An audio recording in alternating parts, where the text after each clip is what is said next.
Welcome back to Dynamic Steward Daily Video.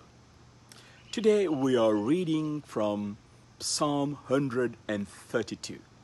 And I would like us to reflect on the vow that David made to God. Have you ever made a vow to God? We usually make a vow when we are going through some challenges. We place a request to God and we back up our request with a promise. Lord, if you answer my prayer, this is what I will do. This is what I will give. This is what I will change to my life. Have you ever done that? When I read Psalm 132, David made a different type of vow to God. He's not making a request, but he's still making a vow. Let's read from verse 3 of this psalm. The text is saying, "Surely I will not go into the chamber of my house or go up to the comfort of my bed. I will not give sleep to my eyes or slumber to my eyelids until I find a place for the Lord, a dwelling place for the mighty one of Jacob." This is the vow, this is the commitment that David is making, to build a dwelling place for God. And David is saying, I will deprive myself from the comfort, from the benefits of my royal life until I can fulfill this vow. This is to tell us how serious, how committed David was in fulfilling the vow of building a house for God. What could explain such a commitment from David? I'm sure David is making this commitment because he has tasted the goodness of the Lord. He has tasted the love of God, the mercy, the compassion, and the protection of God. And this vow that he's making is in response to what God has already provided.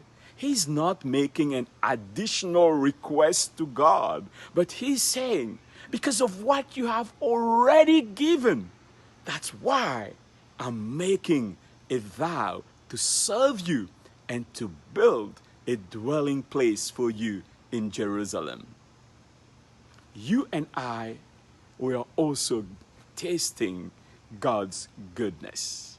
When I look at my life, when I consider the family that God has given me, when I consider the health that God is giving me, the way God is sustaining me every day, providing me with a lot of opportunities and many other things, I can only conclude that God is already good to me. And I'm sure you can say the same thing about what God has already done in your life. What is my response? What should be our response to what God has already provided? Today, I want to challenge you. God is placing food on our table, not only once a day, but for many of us, 3 times a day.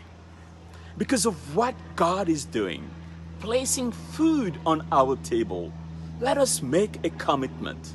Let us make a vow to make sure that there is food in the house of the Lord. This is my challenge to you. Let us make sure that there is food in the house of God. If you want to take this challenge, if you want to make this vow and this commitment, let me share with you an additional promise from God. We read, this is the promise that God made to David after David had made the vow to build a dwelling place for him.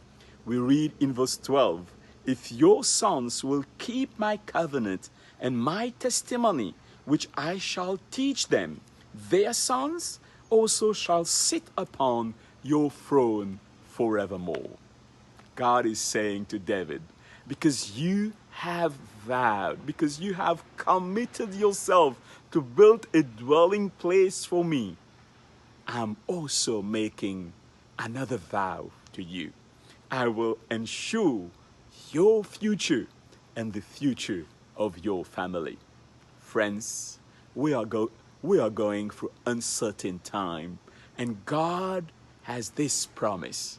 I want to ensure your future and the future of your family.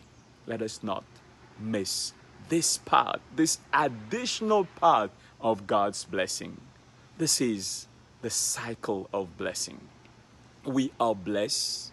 We have been blessed. In response, we vow ourselves. We vow to serve God. We commit ourselves to serve God. In return, God is saying, I will ensure your future. Amen.